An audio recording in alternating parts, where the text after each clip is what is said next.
Hey, what's up guys, my name is Brad, welcome back to the channel, welcome back to another Duel Links video. Apologies for being so late on this, I haven't really been having a good couple of days. So we're going to get right in with some news that dropped earlier today. Now, you may have seen Dan cover this or What cover this, and again, go watch the videos for discussion on this because they will bring up some very valid points. But ranked duels are getting updated, and this is one of the first times Konami has really tried to shake up ranked duels in a very long time. There will be a special condition when you duel in Season 29 of ranked duels this June. Test out new strategies, aim for King of Games with this new regulation. Obviously duration is the 1st of June through to the 1st of July. The new regulation will be start with 5,000 life points. So it says here that this regulation will only be applied to Season 29 of ranked duels. However, this regulation may be implemented again in ranked duels in the future, so this is quite obviously Konami introducing a very limited test run to see whether this will fix some of the issues people have been having with ranked duels. And what do I mean by that? I mean the OTK problem. Duel Links right now has evolved very quickly, and I think a lot quicker than people actually wanted it to, into a very OTK heavy meta, whereby you either get destroyed by Sylvans and they completely nuke your field, or you get OTK'd by spellbooks or by archfiends or by other things. And for players that can come off as not fun because it's kind of similar, although not as degenerate, to the TCG with the FTK problem where, you know, there's been Lyrilusk FTKs going around and Firewall Dragon FTKs. And of course FTKs aren't, you know, we're not in the in what's it called, the Woodland Sprite days anymore. We're far clear from that. But OTKs definitely make the game a lot less fun for a lot of the players, especially when to actually be able to compete with those decks you need to invest very heavily on the main boxes and mini boxes. And again, we can talk all we want about how Konami are releasing too many boxes too quickly. I still think they should have always released mini boxes rather than main boxes. Then it would have been a bit more easier for players to kind of adapt to the meta every month rather than here's 10 new decks every month or whatever, or like here's well, not really 10, but you know, like here's like 3 new decks in a box and good luck building them because you need to spend a shit ton of money. This is going to hopefully pave the way for Konami to actually start experimenting and fixing ranked duels, and if 5,000 life points is what it takes to at least slow down the meta, I think, then this is going to be very interesting. Or maybe not at least slow down, but introduce a lot more decks into the top tier competitive roster. So the top tier decks won't be completely dominated by the same OTK decks you've been used to.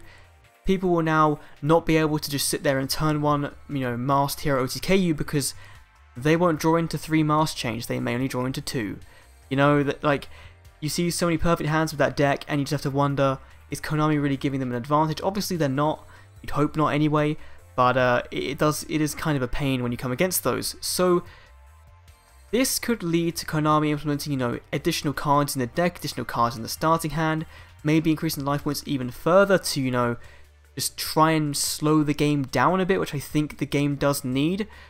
And with this change comes a ton of cards and decks that have been buffed and nerfed. So we're going to go through a ton of those in today's videos, and again, let me know your thoughts on these cards, these decks that have been nerfed and updated, and whether there are any more decks I haven't spoken about that you think can benefit from this 5,000 life point regulation. So, the main culprit, the main card that is getting an insane buff is Card of the Soul. Now, it's not really getting a buff, it's getting more utility. So Card of the Soul allows you to look at your deck, and if you do, you can add one monster from your deck to your hand whose sum of attack and defense equal to your life points. So previously, Card of the Soul was used with Sacred Phoenix of Nephthys, you know, to easily get a 4,000 attack and defense combo out, and of course Nephthys, you destroy it with your Fire King avatar card, I believe it is, a Yaksha, and or other methods, and then, you know, you summon to the field, you nuke your opponent's back row, and then you kind of go in and try and kill them within that turn. Now of course Sacred Phoenix hasn't seen as much play in the past couple of months as it did when it first came out, but it is still a deck that you do see in the lower levels of ranked play, and I think that's where Konami needs to really focus their attention, because everyone that wants to play up to King of Games, and once you get to King of Games, they're not really going to be bothered with, you know, trying to win. Whereas that grind from like gold to platinum to legend is where people are struggling the most and where the majority of your player base is. So giving them more opportunities to kind of climb up that ladder is well needed. Now, because of the 5,000 life points regulation, this completely destroys this combo and really kills this deck stone cold. Because now you have no way of searching this thing until they give us something else, like a skill to maybe lower your life points by 1,000 and let you draw one additional card would be kind of cool. Until they do that, Sacred Phoenix, at least in the next month's format, is going to see very little to no play, even less so than it is now.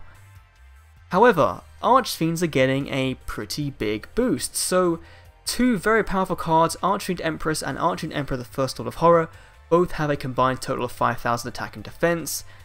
They're both now searchable. So currently in Duel Links, the way Archfiends kind of work is with Card of the Soul, but they work by having the life point boost alpha skill, which will increase your starting life points by 1,000, making them 5,000, so they're immediately searchable.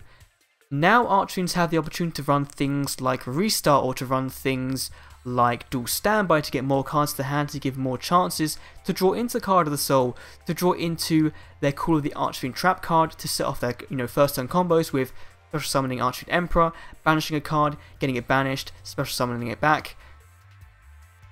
This deck is going to see a lot more play, and I'm excited because I do like the Archfiend deck. I still need to finish building it myself. I haven't gotten around to being able to play it, but just Archfiend Emperor with Card of the Soul is an insane combo. And as well, Archfiend Empress is pretty nice as well, getting that to your hand, and then obviously benefiting off hers effect when she's in the graveyard is really cool. Next, let's talk about Cyberstein.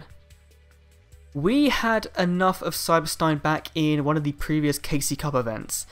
If you remember, of course, you'll use things like, again, life points boost alpha, or maybe you'll use Duel Standby, and you'll have a bunch of cards to increase your life points to above 5,000 so that you can use Cyberstein's effect. Now, of course, it's life cost 0, which works very well with Cyberstein, but now Cyberstein can kind of be teched into everything, and it's not too hard to imagine, maybe having like one card or a couple of cards to increase your life points, or maybe even starting with that life points with alpha skill like you would with Archfiends, making yourself be at 6k to start with, turn 1 summoning Cyberstein, and then going into a Ojama King and blocking all 3 of your opponent's monster card zones. Now, of course, Cyberstein can work in other decks as well. It could potentially work in things like Aromages, where you're constantly gaining life points, or a new form of anti-burn deck with a Golden Ladybug would be quite interesting to see if that would work. But Cyberstein needs to either be hit in this meta if it does prove a problem. At least maybe to 1 is a card trader card, so they can do it, and I think if it is a problem, they will do it. I don't think they'll go after Ojama King because it's not that card's fault, it is Cyberstein's fault for being such a versatile card if you have that 5,000 life points requirement. And of course, 5,000 life points brings benefits for things like Cosmic Cyclone and Ties of the Brethren. You now don't have to worry about going so low. Of course, with Ties of the Brethren, if you're playing things like Gear or Noble Knights, I think also might play this card, you'll be going down to 2,000 life points at least. If it's your second or third turn, you could be going even lower than that. So this just means you're going down to 3,000 instead of 2,000. Again, just giving you a nice little bit of leeway in case your opponent does something to interrupt your combo, to put your monster to face down defense position, maybe they floodgate you. It's a nice little safety net, of course, with Cosmic Cyclone as well. That now gives you the opportunity to potentially run 3 of them when you would be running 2. I personally would still only really mainly run 2 in a deck. But again, it just gives you that nice little upper boundary that you really kind of needed to ensure that you aren't putting yourself in danger when using Cosmic Cyclone. Now, interestingly, and I didn't think about this, the Destiny Draw skill for Yami-Yugi now becomes even better because now this gives you 2 free guaranteed searches without using any other cards. Whereas with 4,000 life points, you'd only be getting 1, which is always a nice benefit when skills get a nice boost thanks to some rule changes. Probably going to see, that kind of deck using Destiny Draw become a little bit more used as well.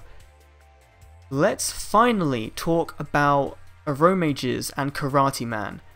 Aromages, of course, they're an archetype that love gaining life points. They're going to benefit insanely from this higher life point count because they're going to be able to consistently stay at higher life points if they're gaining them each turn.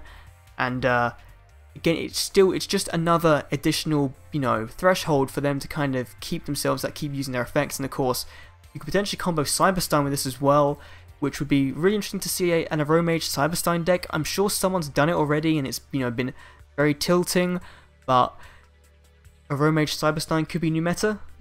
Maybe not, probably not, but for a very free-to-play deck, Aromages have gotten a nice boost. And of course, Karate Man, this OTK is officially dead. You're no longer going to be able to do 4,000 words of damage in your first attackable turn, which means Karate Man, unfortunately, is no longer existing, which leaves us with Karate Man and Sacred Fiends and Nepthys. You had your fun. It was time. It was eventually these decks, even though they do see very little play right now in the meta, you do still come across them in the lower ranks of PvP play, and it would be a shame to see them gone. It always is kind of fun getting tilted by a Karate Man OTK when you're in Platinum. And Sacred Phoenix players, it's a fun deck, but rest in peace you two. And of course, let me know any other decks you think have died or have gained additional functionality thanks to this 5,000 life point boost. It'd be really interesting to hear your guys' thoughts. Thanks for watching, and I'll see you all in the next Duel Links video. See you then.